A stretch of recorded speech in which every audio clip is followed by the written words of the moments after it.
it's time to get our wonderful changemaker and speaker on to the stage. So our next changemaker believes that getting one-on-one personalized training should be accessible for everyone, which I absolutely love. And that's what Magic AI is all about. So from taking out a Virgin startup loan in 2019 through to raising $2.5 million last year, just recently. I knew it was recent. It's no surprise that Magic AI is on the 100 startups to watch list in 2024. So let's welcome their founder, Varun Bhanot.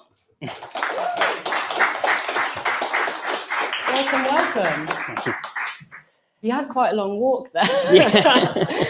It should have gone through the middle. It would have been like a catwalk. Oh. There you go. Hello. Oh, it's quieter. Oh, that looks good. Well, mine doesn't have lights on.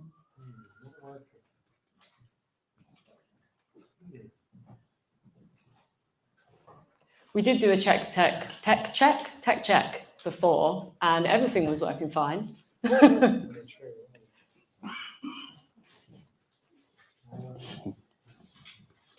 Right, we're going to get that working. In the meantime, you can just shout. Okay. Do you want to, shall we swap? Hello. I feel like your voice is more important than mine, and I'll shout. Oh. There you go. You get the good one. Okay. I'll hold it here just so I feel professional. Welcome. Thank you so much for being our first changemaker of the year. We're going to dig into Magic AI a lot in this talk. So to kick us off, I'd really love to hear a little bit about you growing up. Like, was entrepreneurship always something that was on the cards? Did you always want to work for yourself? Like, tell us a little bit about that. Yeah, and thanks a lot for inviting me down. It's Our pleasure. Great to try and support Virgin Startup, given I think you guys were the first check into our company and first believers when there were many people who didn't believe, which I'm sure we'll go into. Yeah, entrepreneurship. I mean, I think a lot of people, I don't know how many of you in the audience, but there's a big thing around go to business school, and that's where you learn entrepreneurship. So a lot of people who want to start a business might go and do like an MBA or one of these kind of postgraduate courses in business or entrepreneurship. And the truth is you can only learn entrepreneurship on the job. There's no way of going to some school, reading it in the textbook. What you learn in the first year trying to start a business is more than you'll learn in 3 years of doing any kind of business course. And actually most business schools, by the way, and I'm saying this because I went to business school and did it, they teach management and how to manage teams and manage finances and things like that, but they don't actually teach how to be an entrepreneur. And growing up, I was mainly inspired by family, seeing what they were doing, not in this sort of space of technology that I'm in, but just seeing how they were trying to patch together different resources to try and basically make an extra buck over and above.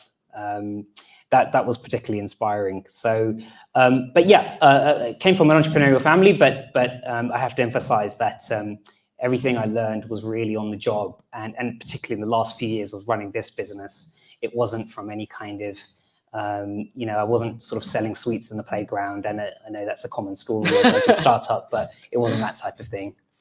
Awesome. I love that. And I really love what you said about learning on the job. Like, I do think that there's something to be said as not much can prepare you for being a founder apart from taking that jump and being a founder. And I found something interesting when we were talking before and preparing for this, that you decided to work in a startup before starting your own startup. And I personally am a really strong believer in learning the ropes on somebody else's, like with less risk to yourself. Yes, like yes. I was going to say on somebody else's time. It sounds a bit like harsh to say it like that, but I do think that's really important. And I was really interested to see that as part of your journey. Do you want to talk a little bit about why you did that. And yeah, so when I did take a graduate job after uni, and then I quit after a year, and I applied for a startup. And this was 2013, so no one really knew what a startup was, including myself here in London. It wasn't so much a big deal as it is, now it is today. So I applied to this job, and I went to a job interview and made up a cock and bull story about all these skills I could bring to the table, and it was swiftly rejected from that job. And the guy who was interviewing me, he sent me a message afterwards, and he goes, "I can see you want to start your own startup. I can see that's what you ultimately want to do." So he said, if you want to start a startup, there's 2 ways to do it. The first is you either start a startup and you jump in both feet. The second is you go and work for a startup and for a few years.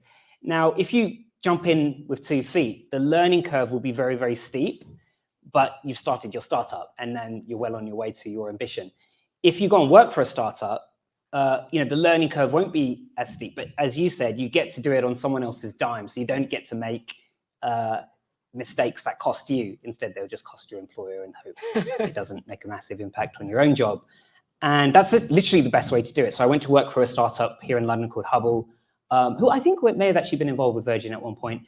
And over the course of 6 years, I'd sort of learned the ropes. We were a team of just 3 people in a little dungeon in London Bridge. And I stayed with them right up to, I think we raised about 10 million in venture capital in the end. We were about 60 employees when I left, and sort of rode that whole startup life cycle. And the things you learn in that environment, it's definitely the best way. And I don't know, I think perhaps a lot of young people coming out of university today, they don't know quite what they want to do straight away.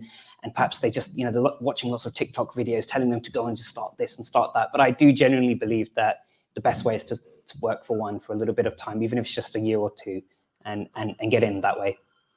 Yeah, definitely. And I also find that sometimes if you don't have an idea, because a lot of us might know that we want to work for ourselves and we want to be a founder and we want to start a business, but you might not have that idea yet. Getting into work and into different industries is such a great way to learn what it is that you want to do. Yeah. I actually, when I was working in that, exactly, and the point I forgot to mention was that it buys you time to actually work on your own ideas and test them and tinker with them behind the scenes. And obviously, it doesn't cost you anything really because you're being paid. I had a spreadsheet of startup ideas to be very, although this is inspired by my, the company we're launching now was inspired by my own personal journey. But I did have a spreadsheet of ideas trying to figure out where's the gaps in the market and try to be very calculated about it. And in the end, it just turns out I was just inspired by my own personal challenges, which is what led us to start the company. So it's great. It buys you time, that's for sure. I love that. Had you named any of the spreadsheet companies or ideas? There was one called, so this was before Deliveroo. It was called Instagrub, and it would go and pick up lunch for you for office workers and via an app. But this was 2012 or whatever. Yeah, stay at the desk. At the desk, exactly. Yeah, and in hindsight, I was sort of like, that would have been actually quite a good idea, I think, perhaps at one point, because there was a big craze for that sort of thing. But yeah, Instagram, that was something that never saw the light of day. I love that. That was a bit of an off-topic question, but I really love hearing people's initial ideas for like naming businesses. They're always, I find, pretty funny. That's actually makes sense. So well done on that one. So I love that. I love that kind of story arc there around how, like, you clearly wanted to be an entrepreneur. You wanted to have your own startup. You had all of these ideas that were trying to solve clear problems in the market, but it wasn't until you connected with your personal story that the business truly emerged. Do you want to tell us a little bit about that, the early stages of thinking about Magic AI? Yeah, so when I was working in that startup I mentioned, Hubble, over the course of 6 years, I never really paid attention to my health very much. And it was quite a high pressure job, building an early stage startup as an early employee. And throughout my 20s, I'd sort of let my health go. And particularly sort of as the offshoot of university, I just drank way too much whiskey, ate too many kebabs, and ultimately just didn't really have any solid grounding in nutrition, in gym work. I'd never set foot in a gym. I'd never lifted a dumbbell. I had no idea what I was doing. And eventually it dawned on me that I needed to make a big change soon, or ultimately may face future health problems later on. And genetically, I know that genes weren't on my side necessarily either. So I jumped into a local personal training gym, which was actually incidentally just on the same road as my office.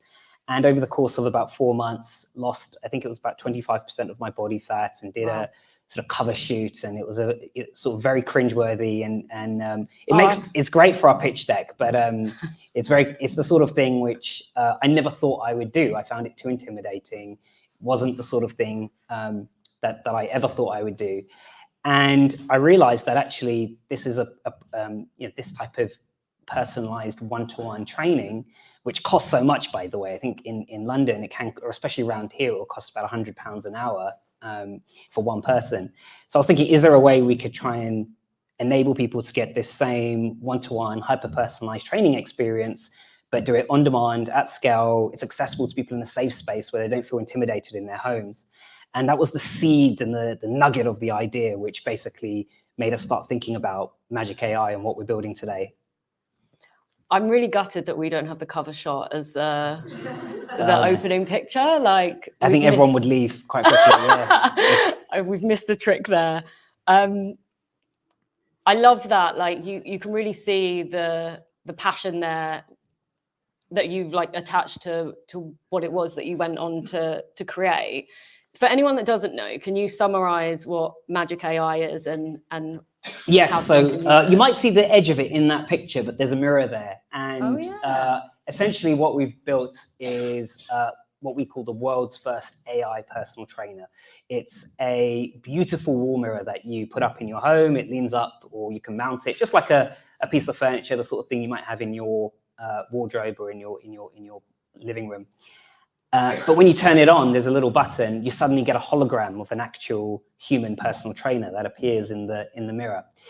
And they will guide you through a series of workouts, programs, classes, just like a human would.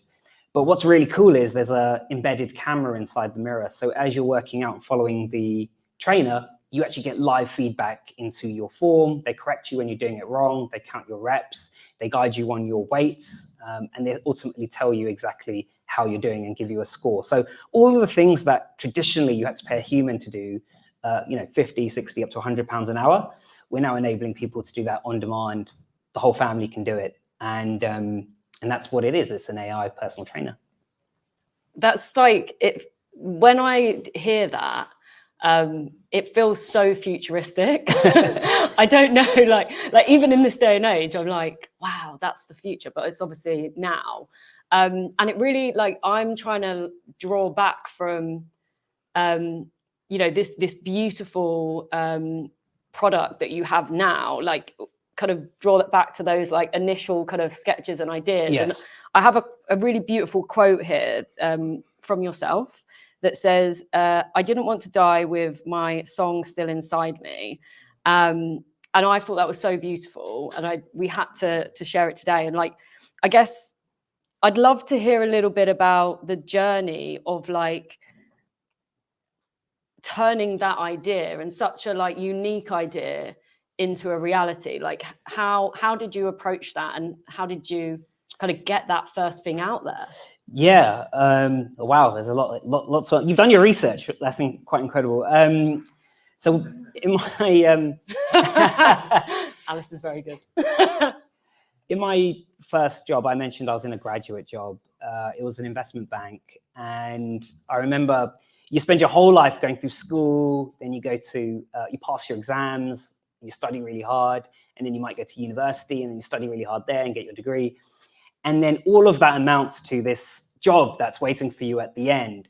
And I got into that job. It was an investment bank. And I sort of sat there in this box office. I remember thinking, is this all my life is now going to be? Is that what all of this was for, was to sit in this, literally this box office? And as you said, I said, I don't want to die with my song still inside me, which means I've got much more to give than this. I've got much more to give to the world. And I think a lot of people get frustrated and perhaps depressed because they feel that same thing in what they're doing. They don't feel they've hit their true potential.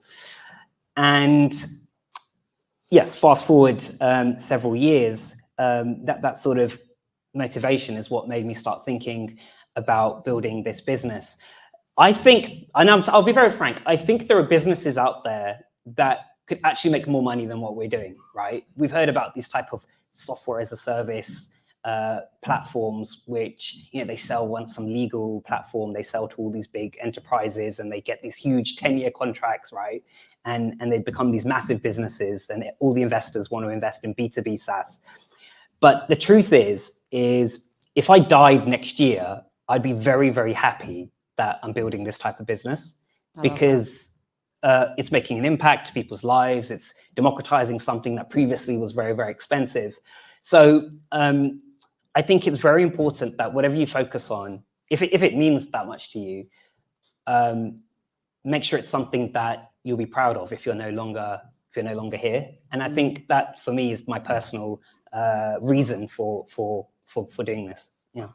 I love that so much. And I think that that's such a important reminder because, and maybe we'll come on to some of them, like the journey of starting something and producing something and running a startup is incredibly hard. And there are days that I'm sure all of us have had where you wake up and you're like, why am I doing this? I could be getting paid a hell of a lot more with a lot less stress in, banking or whatever it might be.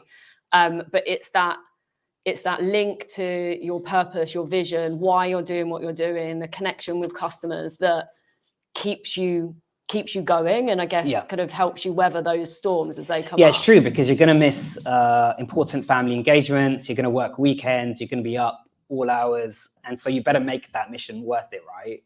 Otherwise, it's going to make those darker moments very, very tough. And by the way, the other fact I'll give you is it's really good to have a co-founder, someone who you can lean on in those dark moments as well. But I guess that might be a different question. I second that totally. I also have a co-founder, 100%. So we mentioned a little bit about funding earlier, and funding is always like a big topic in this room, in this community, like ranging from should I have funding? What's the process? How do you get it? I would love to hear a little bit about your approach to funding and raising and what that journey has been like for you with Magic AI. Yeah, I really don't think anyone really knows how to fundraise properly. I think you just sort of stumble through it and kind of get better while making a lot of mistakes on the way. And that was the case with us. I do think getting a loan from Virgin Startup, by the way, is a great starting point because it's something that you can immediately lean on. Obviously, great brand. And it means a lot when they back you.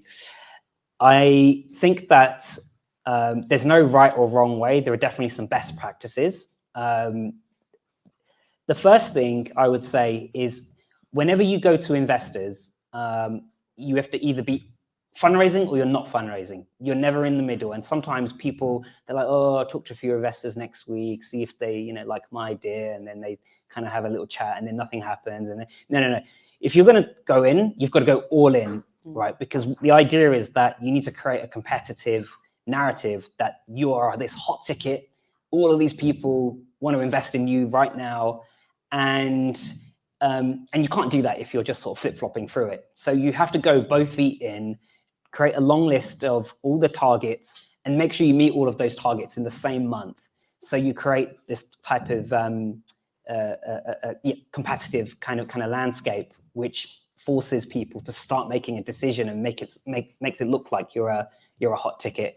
There are a number of other things I could recommend across your pitch deck and data room and things like that. But the other thing I'll say is make sure you have all your documents ready to go from day one. So not just your pitch deck, but make sure you have your financial model, your data room, everything related to your company, IP, all the legals are all wrapped up and ready to go. Because if an angel investor comes on and says, I'm going to give you 5K or I'm going to give you 10K, you need to be ready to rock and roll straight away. You don't want to leave that investor sitting around while you're scrambling to get your documents together. So back yourself because you never know when it might happen.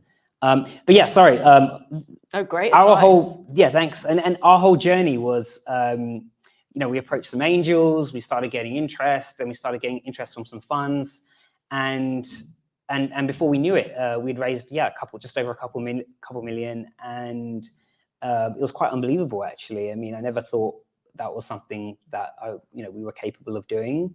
And also, when you start these crazy business concepts, you never actually think that other people would back you, sort of thing. I think we have a general tendency to not always believe in ourselves, and I think when we got that first check, it was like, holy moly, this is going to the moon. I think it was like for $1,000 actually, our first check. We were like, that's it, we're going to be a unicorn after this. And that's it. That first check of 1K turned into 2 million. So yeah. Congratulations. That's such an amazing journey. And you mentioned before that you didn't think that people would necessarily, and you kind of mentioned it there as well, that they wouldn't necessarily buy into the idea or see it the way you do. Is that something that you've come up against, people kind of rejecting the idea or like not seeing that? Like, is that something that has been realized? Yeah, absolutely. I think there's this general feeling, especially as like first-time founders, that we think that the VCs and the investors know everything. They're the industry icons who have all of the knowledge, and we're like these naive founders who are just trying to like scramble along. And what I realized is I'll talk to one investor who will say, you're raising too much money. You're a startup. You don't even have a product. You have no traction, barely a team, and you're raising too much money. Then you'll get to another investor who will say, well, hang on a minute. This is some complex hardware AI type thing. You've got competitors potentially in the US who might come here and steal your lunch. You're raising too little money. You need to raise more, otherwise you're going to get killed. And what I realized is investors haven't got a clue. And ultimately, you know your business better than anyone. And actually, you need to like really trust yourself on that. And I think we, of course, double guess and we don't always back ourselves all the time, because most of the time you're just working on this business in this little cocoon of yours and you don't think. But actually, you know best. And if you have that inkling, if you have that that intuition that you think this is going to strike a chord with people, then trust it, because there's definitely something there in your idea. That's really good advice. I love the VCs don't know what they're doing. I feel like that's a soundbite from today.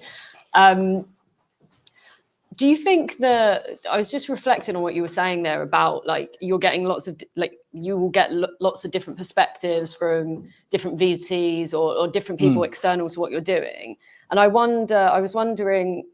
curious about how much knowing your customers comes into that as almost like a mitigant against getting led down the wrong path. And well, first of all, I'd like to know if understanding your customers and knowing what their wants and needs are helps with making the decisions. And also I'm curious as well about how you kind of identified your customer base or something new in the market. All right, I've got a good answer for that. And this might be the most valuable thing I give to you guys today. So if you've got your notebook and pen. So there's literally 5 steps to starting a business or starting a startup. And this is this is what we did, right? The first is, and this is, by the way, if you have an idea for a product or a service, whatever it might be, go to squarespace.com or Webflow or even Shopify, and you set up a landing page, right? Very simple, they already have lots of beautiful templates, which are already designated for various industries. So if you want to start, I don't know, a new trainers brand, they already have a series of sort of sneakers that all look very presentable. So you go to Squarespace, you start a landing page, very simple. The second is you go to a website like Dribbble, DRI3BSLE.com or Upwork, and you can hire like a product rendering designer. So let's just run with the trainers example. You can hire someone on that site for a few £100 who develop a beautiful 3D photorealistic rendering of this trainer idea. Make sure you get some product imagery that just looks real, even though you don't even have a product, right? By the way, this is assuming you don't even have a real prototype, nothing, because that was our story. We never actually had a real prototype when we first set up our website. The third is once you've got that website to a decent enough state, don't spend too long on it, because I think a lot of people get into that analysis paralysis where they're constantly trying to iterate and make their website really slick and polished. You don't need that. It does need to be sort of good so you don't look like you're scamming people, but just make sure that it's good enough. It only takes you a few days, especially with websites like Squarespace and Webflow. So you set up this site, which looks fairly decent. You've got product images there now, which you've rendered. Oh, by the way, you can use ChatGPT 4 Midjourney nowadays, right? You don't even need to necessarily pay people, right? So you can use great tools like that. The third is you've got your website. It's connected to a checkout on there. The third is you now need some customers, right? Where do you find customers? Where do you find your first 50 customers? Where do you find your first 100 customers? Is performance marketing, right? It's not Google because people don't know about your product, so people aren't searching for it on Google. It's going to be Facebook and Instagram. So run Facebook and Instagram ads, which, by the way, are very cheap still to this day. And you might. It's a little tricky. It's not that hard to do it decently, but I would recommend hiring like a freelancer, paying about 800 quid a month, something like that. And they just run your ads for about 3 months. So you get very simple, by the way, and use those product renders for your ads, right? So let's say you're starting a new sneakers brand and I don't know, they have some cool technology in them which heats itself, right? Self-heating trainers, that's what we're developing here. So you want to start an ad which shows someone's foot, right, which is shivering, right? You know, the sort of stuff you see on TikTok, right? And then suddenly you say, do you have cold feet in the winter? And then you suddenly show your product in there. So it doesn't have to be high budget, right? You know, some of the biggest brands in the world are running UGC native TikTok ads nowadays, right? So start an ad like that. Now for 3 months, you just want to run those types of ads just to see and try and get some traffic to your website. You're not trying to build a big business here. All you're trying to do is validate your first 50 customers. That's all. You want to see, before you spend a penny on developing this product, right? It doesn't even exist, by the way, right? You want to validate, is there a market need for this thing before you spent any money on the R&D or prototyping. If you can get your first 50 customers or first 25 who are willing to put some money, and by the way, you could just say here, pay us a £20 deposit because we're not shipping these till Q3 2024, right? So just say something like, you can say something like that. So it's a smoke screen test. If you can get whatever customers to come, maybe it's 40, 50, whatever it might be that you think you need, then you know there's a very good chance that business, if you were to develop that product for real, there's a very high chance that people will actually buy it. You also know roughly what prices they may pay. So if you write it's £150, but you only have to pay like a £20 deposit now and pay the rest later, something like that, which is what we did with Magic, by the way.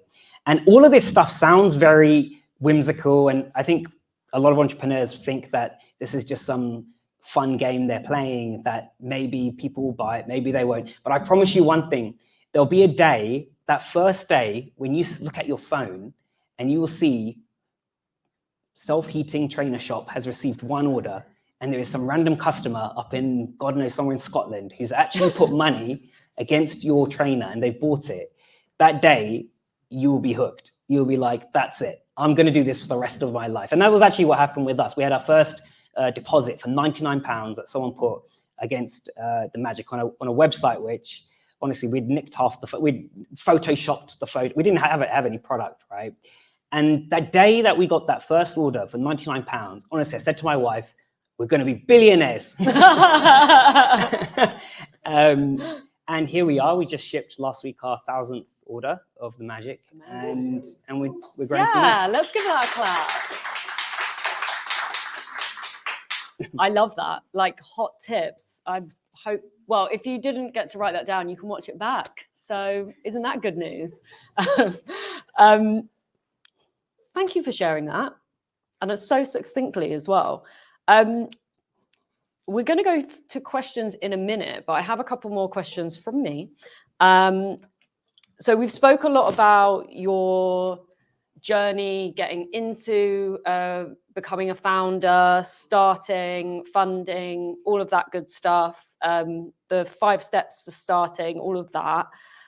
I'd love to hear a little bit about you as a founder. And I guess, of course, well-being is clearly important to you now, which is amazing. And it's obviously something that's becoming more and more important and talked about in the founder space. So I would love to hear, and maybe this is me looking for some advice, but I'd love to hear how you look after yourself during the tough times of running a business, but I guess generally when running a business as well.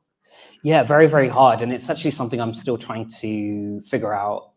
I think that it's very important to be part of the right network. Again, can't thank Virgin Startup enough, because you find like-minded founders in this network, in this community, you can lean on. And actually, you often find that most founders are actually willing to have a very vulnerable, no-holds-barred conversation about how they're actually finding things. I know that there's this general tendency to try and show on LinkedIn and Instagram about how much you're killing it, but actually, the best conversations are actually when you talk about what's actually going wrong. And it's so important to have communities and networks that you're part of. And by the way, just shoot me a message on LinkedIn. I'll tell you some of the great networks to join in addition to Virgin. There's one called ICE, one called Founders, which I can recommend you to. And it's just so important to have like a mastermind group or a group of people who you can lean on. Most founders I know have a therapist in some way or form, which definitely helps to bounce your ideas and communicate with. But as I said, it's something I'm still figuring out. My co-founder goes off every weekend and plays table tennis so he can let out his aggression on the table. Hopefully not aggression against me, but that's his outlet. He gets away from the work environment. He's out of the house. I'm still figuring it out. What my outlet's going to be. I had a baby 12 weeks ago, so I'm still figuring it out. Another class. Yeah, so I'm bound to the house at the moment, but it's so important to try and find an outlet that can help. Yeah. And I guess I'm curious a little bit about the co-founder relationship too, because I think that can evolve and change over time as well, especially like there's a focus when you're just starting through to growing a team. I believe you're a team of 7 now. Yeah. So how's that kind of co-founder relationship evolved in that time? Yeah, great question. So we have at 2 p.m. every Tuesday, we have a co-founder check-in. So we sit down together in a private space and we just talk about our feelings and how things are going in the company, what's going well, what's not going well, what our concerns are. And it sits, I think it's very important to fix something into the diary, like 2 p.m. every Tuesday, because you know that there is that fixture every week when you can talk about the issues and you've got that outlet ready to go. It's not just you have to schedule something in and then everyone's busy. So very, very important to do something like that. We're still a pretty small team, so in terms of like developing culture, we're still figuring. Maybe I need your help from your Let's company. Chat. Yeah. But pretty much at the beginning of every month, we do like a team breakfast, and then we'll do like a social every quarter and things like that. But by the way, I think building culture when you're a company of 6 people who have only just got to know each other and they've all been pulled from random places. Our first social was literally like a school disco, and I'm trying to bring everyone together at once. So very difficult, but it's something we're still figuring out. Yeah, it's that, but it's also a really great time when you're that small to kind of craft that together as well, because sometimes we leave it like really, really late and then you're like 20 people and you're like, hold on, this wasn't what I imagined. So actually, I think you've got a really great opportunity at that size. Yeah, absolutely. There's a phrase which is hire slowly and fire quickly.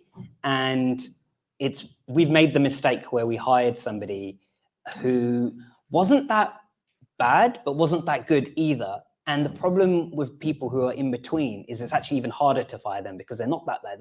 So we took a very, very long time in making that decision to fire them. And that was a learning curve for us, which is, as I said, hire slowly, really take your time to find the culture fit, the person who's going to help you get to A, B, and C. Give them a test if you have to, pay them for a day or a few days to do a test with you, come into the office, do whatever, because it's better you lose that 1 day's spend than have to hire somebody on a full year salary. And then, 4 months later, you realize you need to get out of it. So that's the first thing I would recommend is hire slowly, but fire quickly when you know. Yeah, I actually have a really good story that brings to life that value of like bringing someone into the team and like working with them to see what they're like. So I'll share that, then I'll ask one more question, then we'll go to the audience. So I can't remember the name of it, but there's a Swedish furniture brand that isn't IKEA. It's like a niche one. Really? It's very, very niche. They only do like one type of chair. Someone will probably know what it is. anyway, when they hire someone, they bring them in for a day and they like work on, the process with them. And it's in this book called Own Your Culture by Breton someone. And essentially this guy came in, he was amazing, like perfect in making what they needed to make. But at the end of the day, he just threw his tools into just put the tools into the box and didn't sort them into their like right place. And they didn't give him the job after like months of, interviews and things like that. And it was the last day, everyone loved him, but they were like, that's not what we do in our culture. That's just categorically not what we do here. And it seems like a minor thing, but for them, that was really important. And I think you sometimes don't see those things until you're actually in action. Yeah, exactly. And that's exactly why we've started doing assessments in all sorts of different shapes and sizes, because, it's better to figure those things out now. Exactly. Awesome. So my last question before we go to the audience is, what are you most excited about for this year or the coming years for Magic AI? So the product's in a great place. It's doing what it says on the tin. And I don't think with AI being this huge trend over the last 12 months, we were kind of very lucky to be already building this before the hype. So we're already ahead of the curve. There's not many businesses that build the exact type of AI, which is like computer vision, tracks what you're doing. It's a bit like what they're putting in self-driving cars, where it tracks what you're doing, it understands. For us, I think taking that as the foundation, what we really want to do is go further into health monitoring and tracking, where the mirror might scan your body and tell you about your biometrics, and then recommend things to you about what you should and shouldn't be doing and where your body is on a daily basis. A bit like a dashboard, health dashboard for the home, like the Alexa, but it's the Alexa dashboard for your health. Perhaps we might even put a doctor in the mirror where you can consult with a doctor and things like that, potentially. So we're very excited. There's definitely different angles we can go on. We do need to hire more people and we do need to grow the team. So we will be fundraising again soon. In fact, we are fundraising now.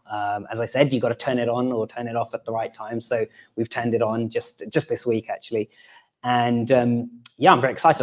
I do think there's a huge market for us in the US. And I think we probably will go there sooner rather than later, actually. Amazing. Love that. So exciting to hear that. We are now going to go to the audience. I think I asked more questions than I think I should have given you more time to do Q&A. So apologies for that. But who would like to? Hi, do you want to introduce yourself and your business and then ask your question? Well, no, because that's part of my question. Ah. Part of my question is, hi, I have a lot of anxiety about sharing my ideas in case people steal them. So when you were like, build a website, put your idea on it, I'm like, no, because someone's going to come in and take it. No, you obviously don't have any of that fear. And so I'm thinking that's kind of what's holding me back. It's like faith that no one's going to nick it. That's such a good question. I have lots of ideas. I think, and I've got a lot of drive. I think I'm assuming everyone else is like that, but they're not. They just.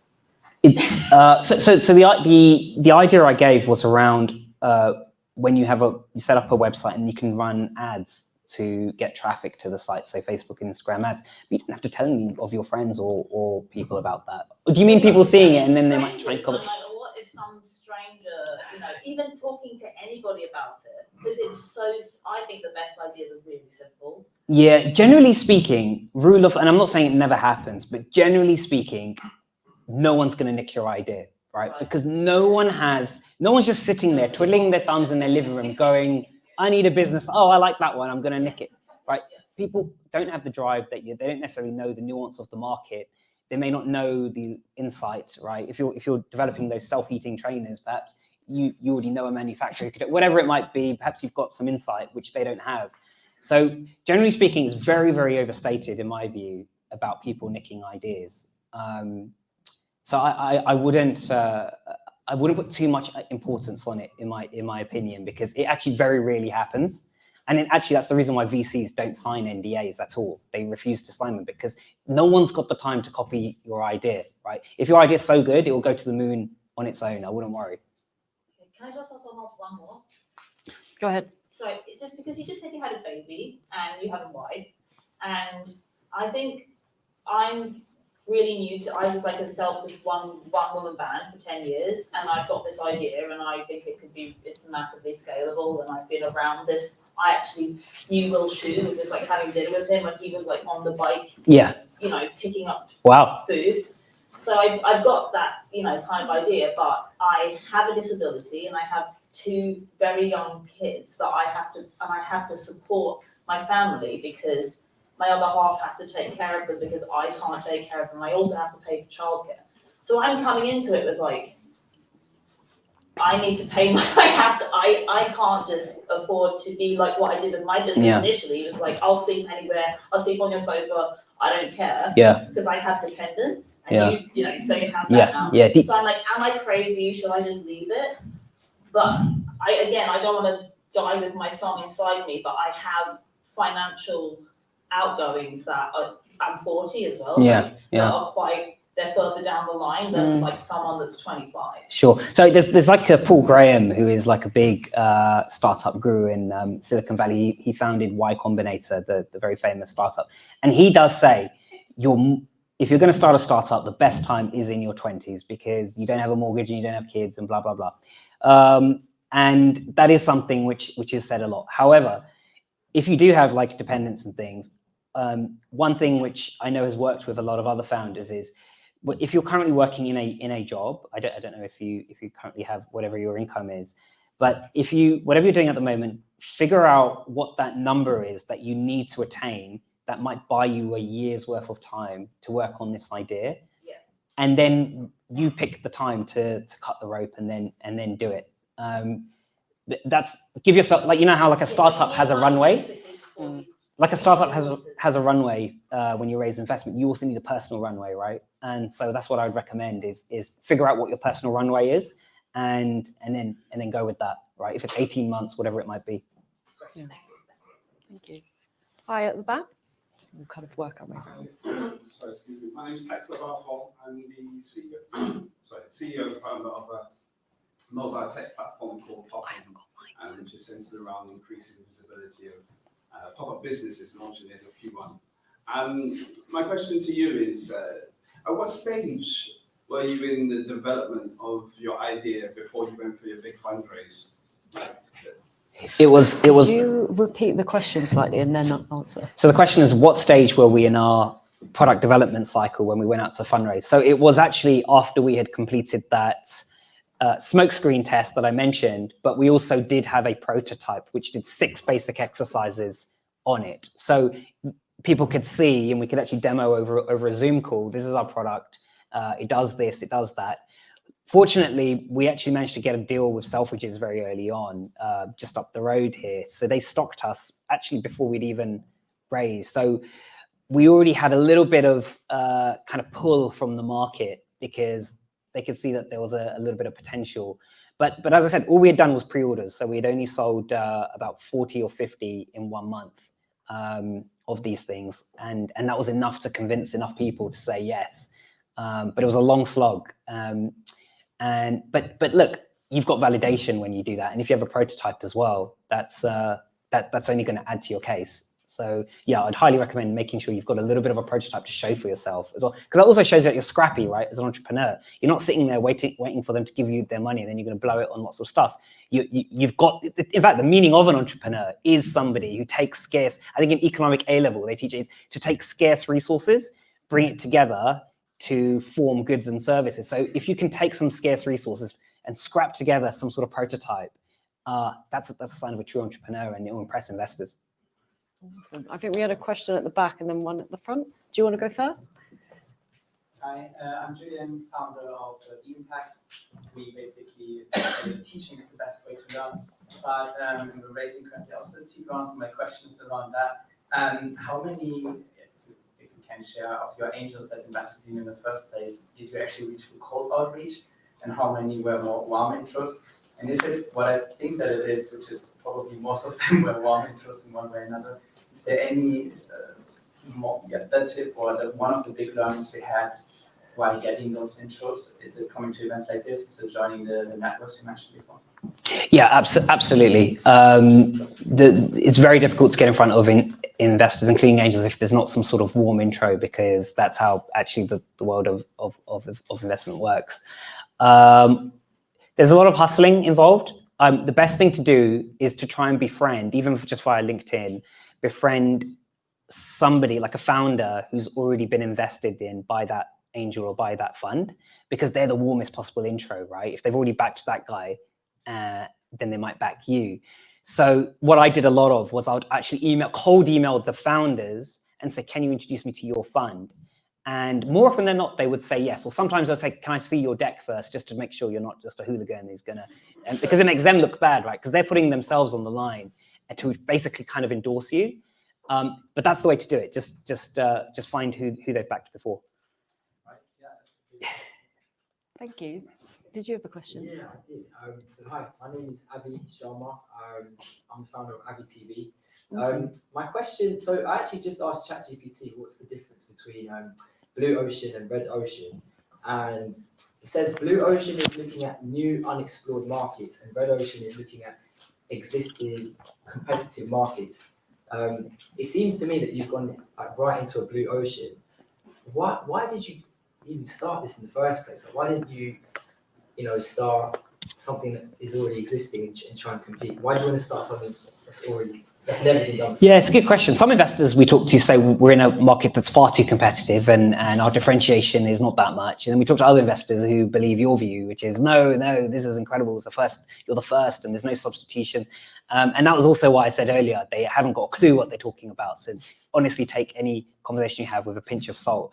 I think your point is very, very clever. And there is a point to make here, which is when you go into the newsagents or you go to Tesco's and you want a bottle of water, how many brands of water are there on the shelf, right? There's Evian, there's Buxton Spring, Highland Spring, Kano, Voss. I think I've run out of water. That was quite impressive. Yeah, all right. And what's the difference between all of those brands? Nothing. Literally nothing. If you go to their market, they'll say, "Oh, we have the minerals from the and we do, and look at the packaging, and it's all rubbish, right?"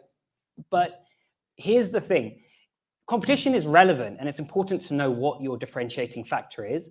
But it's only so relevant as it's relative to the total addressable market, right? What's the total addressable market of water? I don't need to look this up on ChatGPT. It's 70 million people in the UK. Everyone drinks it. So the positioning is that there's no one brand that's going to win this entire market. So there's the opportunity for multiple brands to be in it. So actually, in some markets, not all, but some markets, you don't really need that much differentiation. It's just too big. And another thing that a lot of investors neglect is actually that a lot of markets are growing bigger and bigger. So there probably is more room for more and more entrants. And I'll tell you the best example of this, Virgin, right? There is not a single industry, I think, that Virgin went into that wasn't already dominated by many other players, right? From airlines to records to trains, radio, etc. But Virgin, the first thing which was really good was that the market was already proven, right? Which is really great because there's lots of players who are already winning. And Virgin needed to know what the differences were and various nuances were of those markets, which could make them a little bit different. But fundamentally, those industries are so large, so mega, that it's impossible for any one business to win it, or even maybe 3 businesses to win it. And I think in many of the industries that Virgin operates, there's probably more than 10 massive companies who are all runaway successes. So don't get too hung up on competition. And a lot of investors will drill it in, and on Dragon's Den, they're always like, "Oh, what's your USP?" and blah, blah, blah. Sometimes you don't really need that much of a USP. It's important to recognize sometimes the industry you're in is massive and it might be growing, and you just need to have your little chunk, have your little niche within it. How are we doing? Time for more? Do you want to go next? Yeah, Jason. You've also gone through your funding round now. You said you just opened up funding again and started with that B2C proposition. There's now a wealth of channels that you could go down, retailers, insurance companies for the health side, B2B.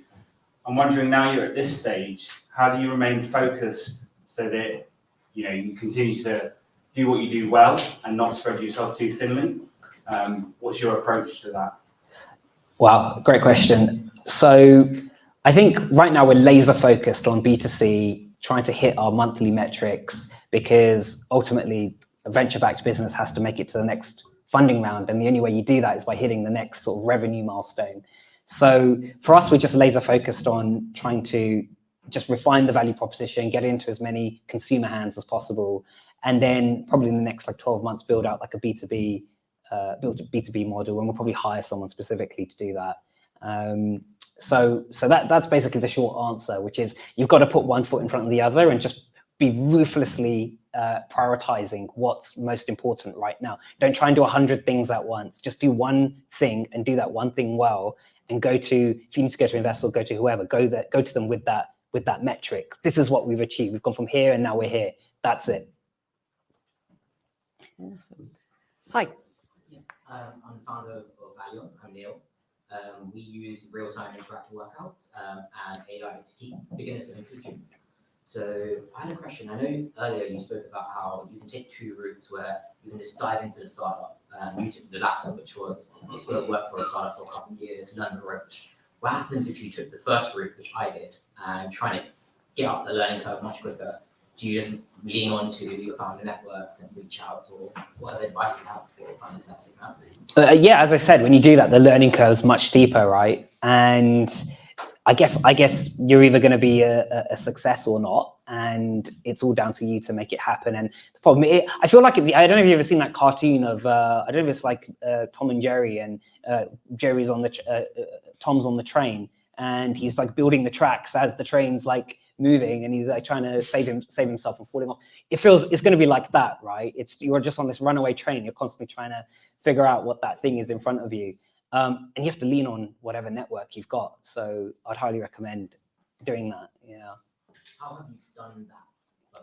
Like build your network, and what's the best way you've gone about that? Going to events like this for starters. LinkedIn's incredibly important for getting your name out. I'll tell you actually how we won one of our first angel investors. He's a guy called Dan Murray-Serter. He founded Heights. I think he's a big champion of Virgin startups as well. So I bought his product. I became a customer of his product for about 6 months. It was like brain supplements. Great brand, by the way, if he's watching. And I bought his product, and then I sent him an email. I said, I'm a customer of yours, and by the way, have you considered improving your product by perhaps, you could make the packaging bigger and then you can ship more, and have you thought about going into this area? So I wrote down a list of points that I felt might be beneficial for his business. And he replied, which was really nice of him, and he said, this is really helpful, thank you so much, blah, blah, blah. And then about a couple of weeks later, I said, oh, by the way, we've just opened a funding round. And I knew he was an prolific angel investor, and he was one of our first angels. And because I was a customer of his, there was more of a reason for him to get involved. And he actually brought about 20 other angels into the round after that. I think, so yeah, that's one tactic, is if it's a well-known person, try and be of value to them first. And that's a good way of getting in through the door. Awesome. How are we doing for time? 2 more? I think you have one over there. Thank you. Sue Sharma, I'm a lawyer.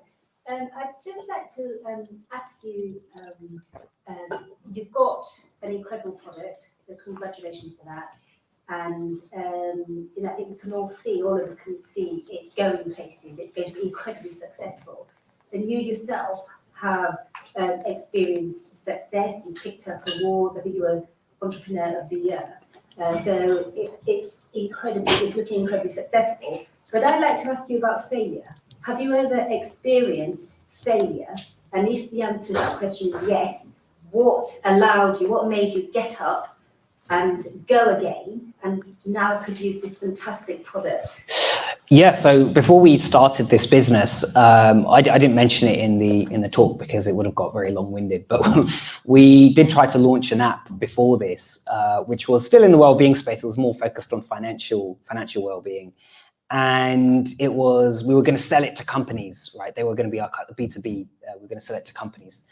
And we launched this app, or we tried to launch it. We built out a prototype and things like that. And we started trying to pilot it with a few businesses. And by the way, we were going to sell this to like hospitality and leisure workers and people like in those sectors, retail. And this was March 2020. And that month, COVID hit and all retail and leisure and hospitality shut down. And we were quite frankly building the worst possible app at the worst possible time, right? We'd even send an email to the HR manager to see if they wanted to buy this app, and they would reply with an out of office saying they were on furlough themselves, so they couldn't even buy this app. So we ended up, we gave it a few months, almost a year actually. I think we were kind of kicking around and realized this isn't going to go anywhere, and we had to just know when to pack it in. Which I think is probably a bit of a skill set in itself, especially when you've had your heart set on this idea. It's just having that humility to say it's time to go home. And we packed it up. And but actually, some of the stuff we learned from that is what made us start thinking about well-being more, and ultimately what we're building now. Awesome. I think we've got time for one more. Go ahead. Yeah. Hi, I'm Sahil. I'm a doctor, but I'm also a founder of Breathe, which is a sweat-proof clothing company. Great talk, by the way, really, really insightful. I kind of wanted to ask a similar question, but how do you, when you have disappointments or a really difficult day, how do you then pick yourself up, keep that motivation high? You must may have customers coming and saying, product's not working. How do you then keep going? Oh, wow. Does anyone know the answer to this? I'm still figuring it out. I think knowing your why is really, really important. And it's like what I was saying earlier in the talk, which is if you're building that boring B2B SaaS type company, I mean, I'm sorry, I know some people are building that, but I think what's really important is you build something that's meaningful to you, right? Something that you feel is an important mission. Because then, as I know there's a cliche, you do what you love and you never work a day in your life. That's not entirely true, but if you do what you love, you can definitely get through the days a bit better. One thing I would say is when people say encouraging things and they send you nice messages, it's definitely worth sticking them up on your wall, because there'll be moments when you're going to be like, oh, I've had a shit day, and then you see them up on the wall and you're like, this has actually really helped. So those are the little nuggets of advice. But if anyone else has any advice, please let me know on that. Yeah. Oh. Gratefulness. Yes. Because once you just focus the good that's happening there, Yeah.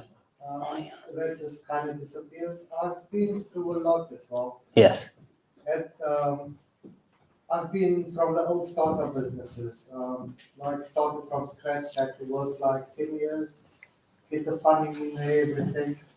This is a new switch, and it's very enlightening, this whole sphere coming into.